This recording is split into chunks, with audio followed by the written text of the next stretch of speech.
Bonjour, je vous souhaite la bienvenue dans ce clip vidéo de KPRH, ERP de gestion de ressources humaines. Ce clip vidéo va traiter de la thématique du cycle de gestion de la paye dans KPRH. Ce cycle de gestion de la paye va nous permettre de récapituler les étapes et les modules constitutifs, les modules principaux constitutifs du système de gestion de la paye. Et donc, il est à cet égard assez fondamental pour avoir une vision globale de cycle de paie, de la gestion de la paie dans le cadre de KPRH. Le cycle de la gestion de la paie, comme vous le savez, la gestion de la paie peut être exécutée selon plusieurs rythmes de période et le rythme maximal étant le mois, mais dans KPRH, on peut aussi prévoir des périodes plus courtes, la semaine, la quinzaine ou toute autre période que vous aurez définie.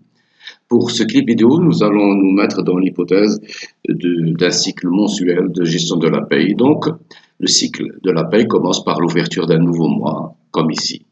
Et un nouveau mois qui nous permet de remettre à plat tous les compteurs et d'initier donc un cycle de gestion de la paye.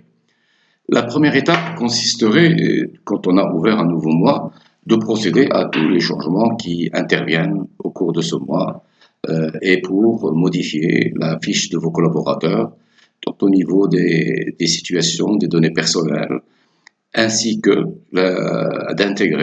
l'intégration des nouveaux recrutements qui peuvent être saisis comme nouvelles fiches de paye, comme ils peuvent être le résultat du module de la gestion des recrutements qui est intégré dans les modules RH de développement de la gestion de vos ressources humaines. De même, on peut prévoir ici la possibilité de signifier des départs, des missions ou des sorties de collaborateurs de l'entreprise. Et dans ce domaine-là, KPRH va pouvoir calculer les soldes de tout compte de manière automatique, etc. De toute façon, des clips vidéo sont consacrés à chacune des étapes que nous allons évoquer ici, sommairement, mais je vous invite à visionner les clips vidéo qui sont consacrés à chaque thématique. Deuxième étape, ce serait de saisir les avances et la gestion des prêts. Là aussi, on pourra les saisir dans l'application RH, comme ça peut, comme vous le savez, le portail intranet de KPRH permet de gérer la gestion des avances et des prêts dans le cadre de workflow. C'est-à-dire que c'est les collaborateurs qui soumettent une demande de prêt ou d'avance et qui sera validée par une hiérarchie. Et une fois que la hiérarchie a validé, le personnel, le service RH n'ont plus qu'à valider et intégrer ces demandes qui viennent du portail dans le système de paie. De même, ce qui est valable pour les prêts est valable également pour la saisie des congés et des autres indisponibilités qui peuvent être traitées de la même façon également. Ensuite, un clip vidéo a été consacré à la gestion de la famille, à la maintenance de la base de données de la famille, c'est-à-dire saisir les enfants, les dates de naissance, etc., ce qui nous permet de calculer les compteurs des enfants, les enfants à charge, les déductions fiscales, etc. La saisie des augmentations est un module intégré également dans KPRH qui permet la gestion des augmentations avec éventuellement le calcul des rappels qui s'en suivent. La gestion des promotions est un module également intégré dans KPRH qui permet la gestion des promotions, des nominations et qui elles-mêmes peuvent donner éventuellement, le cas échéant, des rappels pour les entreprises publiques. La saisie des promotions peut également se faire en gérant les promotions d'échelle et d'échelon. La saisie des déplacements et notes de frais, c'est également des événements qui peuvent courir au titre d'un mois donné. Il y a un module également de cette saisie des notes de frais dans notre portail KPRH qui permet aux collaborateurs de saisir les notes de frais et leurs déplacements respectifs. Ensuite, évidemment, il y a des variables de paie comme des compteurs et des variables de paie qui vont intervenir dans chaque mois, y compris Alors je cite à titre d'exemple les heures supplémentaires, les absences, etc. Et la dernière étape, si vous avez dans votre entreprise des cas où vous souhaitez calculer des valeurs brutes à partir des valeurs nettes, que ce soit des salaires de base, des indemnités ou des primes, ce sera la dernière étape à laquelle il va falloir faire référence avant d'aborder le calcul de la paye, qui, elle, est la dernière étape pour clôturer les calculs de paye. Une fois qu'on a fait les calculs de paye, on procède à tous les contrôles que vous aurez mis en place pour valider les données et les nets à payer.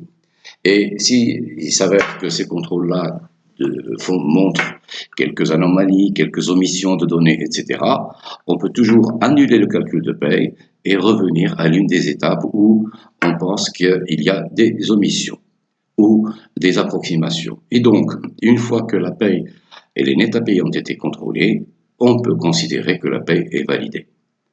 Et quand une paye est validée, on pourra procéder à l'édition du journal de paye qui va matérialiser cette clôture et qui est un document comptable également. Et surtout, on va procéder au virement des salaires. Les virements des salaires qui peuvent se faire sur papier par le biais de lettres de virement ou en effectuant, en créant des fichiers SIMT pour les banques privées ou pour la trésorerie générale. KPRH intègre cette création de fichiers automatiquement. Une fois qu'on a procédé au paiement, un validateur pourra, après validation donc des virements, interdire tout recalcul de paye. C'est une règle appréciable de pouvoir dire qu'une fois qu'on a procédé au paiement, il n'y a aucune raison qu'un utilisateur quelconque puisse annuler la paye et recalculer la paye, puisque les nets à payer ont été établis et virés. Et donc, en interdisant, c'est une règle de sécurité, donc en interdisant le recalcul de la paye, on pourra continuer et suivre les étapes pour arriver à la clôture de la paye. Et ces étapes-là, principalement, ce sera les éditions de tous les journaux, de tous les états sociaux, CNSS, IMR, pour ce qui est du privé et autres, état 9421, s'il le faut, pour si on est en fin d'année, et puis tous les états sociaux des entreprises publiques, si vous êtes une entreprise publique, à savoir tout ce qui est CMR, RSAR, Homme-Femme, MGPAP, etc. Une fois qu'on a imprimé et édité tous ces états, on pourra dire qu'on peut clôturer la paye définitivement ou semi-définitivement, puisque on va voir tout à l'heure que même si on a clôturé une paye, on pourra, dans certains cas, souhaiter revenir à des étapes précédentes. Et d'ailleurs, c'est la thématique que je vais traiter dans ce diapo, à savoir quelles sont les possibilités de retour sur la paye. Nous sommes dans un mois ouvert M, par exemple, et pour une raison ou une autre, je veux retourner à un mois précédent, le mois M-1. Alors pour quelle raison? Je vais citer juste un exemple. Imaginez que vous avez recruté un collaborateur que vous n'avez pas payé au cours du mois M, que vous souhaitez quand même malgré tout l'intégrer et pour ce mois, pour procéder au paiement de son salaire et que vous ne voulez pas attendre jusqu'au mois suivant pour lui faire un rappel. Et donc, si on veut l'intégrer dans le mois précédent, parce qu'il a été recruté au cours de ce mois, on va retourner au mois M-1, on va annuler la clôture, on va annuler les calculs de paye, on va changer les données ou les règles de gestion. Dans le cas que je viens de citer, on va procéder à la création d'une nouvelle fiche avec toutes ces données. Dans d'autres cas, on va changer des paramètres parce qu'on s'est aperçu qu'on a omis d'intégrer une prime, par exemple. Et on va retraiter la paye par la suite. Et une fois qu'on a retraité la paye, eh bien, je me retrouve dans le cas ici. Avant, c'est-à-dire on a contrôlé, on a retraité la paye, on va la valider et on va continuer dans les étapes suivantes. On va tirer le journal finalement définitif qui intègre la personne qu'on vient de recruter. On va valider la paye, on va éditer les journaux, etc., jusqu'à clôturer et ouvrir le nouveau mois. Bien. Et donc, voilà ce que je souhaitais faire passer comme message à savoir la possibilité de retour sur la paie dans des événements, des contextes particuliers. KPRH permet ce retour de manière très sécurisée. Et évidemment, ces étapes-là qui sont assez sensibles, à savoir le retour à un mois précédent, annuler une clôture, annuler des calculs de paie, ce sont des options qui peuvent n'être octroyées qu'à des responsables qui permettent, qui auront le droit d'effectuer ces opérations, pour ne pas permettre à un utilisateur qui n'a pas cette responsabilité de procéder à ces retours-là.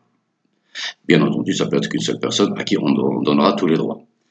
Et pour clôturer, je vais poser une problématique qui peut arriver. Elle arrive souvent de par notre expérience dans certaines entreprises publiques, mais même dans des sociétés privées. Imaginez le cas que je vais exposer. C'est-à-dire que si après un calcul et une validation de paie, c'est-à-dire qu'on a effectué les virements des salaires, je décide d'octroyer une prime en fin d'année dont les paramètres, notes d'évaluation par exemple, ne sont pas connus avant le 31 décembre. Une prime de fin d'année, je reçois des notes des services RH, suite à une évaluation des compétences, et je veux intégrer la prime au titre du mois de décembre. Je veux l'intégrer au titre du mois de décembre pour qu'elle soit comptabilisée sur le plan comptable, voire sur le plan fiscal, avec l'année qui a été clôturée. Donc, point d'interrogation. Point d'interrogation, comment KPRH pourra traiter cette problématique? Bien. Donc, nous partons de l'hypothèse suivante, l'hypothèse de départ, que j'ai une paie déjà calculée, des virements effectués, c'est-à-dire que les salaires ont été transférés à vos collaborateurs via les banques, et donc il n'y a pas de retour. Comment intégrer une prime au cours de décembre pour l'intégrer avec le mois de décembre? Eh bien, les étapes sont relativement simples pour ce cas-là, à savoir que, puisque j'ai calculé la paie, je vais enregistrer les valeurs de la paie déjà calculée dans laquelle il y a le mois de décembre. Donc, je vais enregistrer ces valeurs, enregistrer toutes les valeurs et surtout, et y compris, le net à payer qui a fait objet de virement. Et une fois que j'ai enregistré, je n'aurai aucun mal à annuler la paie courante, la paie du mois de décembre. Une fois que j'ai annulé la paie, j'introduis les données de cette nouvelle prime que je veux injecter dans le mois de décembre. Et donc, c'est une prime qui va être calculée soit en saisie, soit suite à une formule donnée, etc. Peu importe son mode de calcul. Ensuite, je vais activer une rubrique qui s'appelle rubrique net enregistré, net à payer qui a été déjà payé et que j'ai enregistré ici, si vous vous souvenez, dans cette étape-là. Je vais introduire une rubrique pour dire je vais retenir comme une retenue le salaire qui a déjà été payé. Ce qui me permet, en recalculant la paie, de calculer la paie globale et à la fin, je vais déduire automatiquement le net à payer qui a été déjà versé par virement. Et je recalcule donc la paie et j'aurai des bulletins de paie qui vont me donner le net à payer de la dite prime. Donc, si j'ai le net à payer, je vais procéder à de la prime, je vais procéder aux lettres de virement, je vais imprimer tous les journaux, y compris cette prime, je vais également imprimer les états sociaux que je n'avais pas imprimés au mois de décembre parce que je savais que j'allais intégrer une prime en retard, et je vais poursuivre mes étapes normales jusqu'à arriver à la clôture de la paie. Et donc, si vous permettez, je souhaite vous faire un zoom sur la manière de traiter cette problématique dans KPRH. Et je vais me diriger, si vous le permettez, directement au menu de KPRH. Et dans le menu de KPRH, je suis dans le mois de décembre 2017, donc dans le cas que je viens de citer, et je vais procéder à un calcul de la paie du mois de décembre normal, régulier, et je procède au calcul de la paie. On va lui laisser quelques secondes pour me traiter cette quinzaine de collaborateurs. Une fois que c'est traité, je vais visualiser les bulletins de paie à l'écran de tous ces collaborateurs. Et donc j'ai un net à payer. Pour chaque collaborateur, j'ai un net à payer.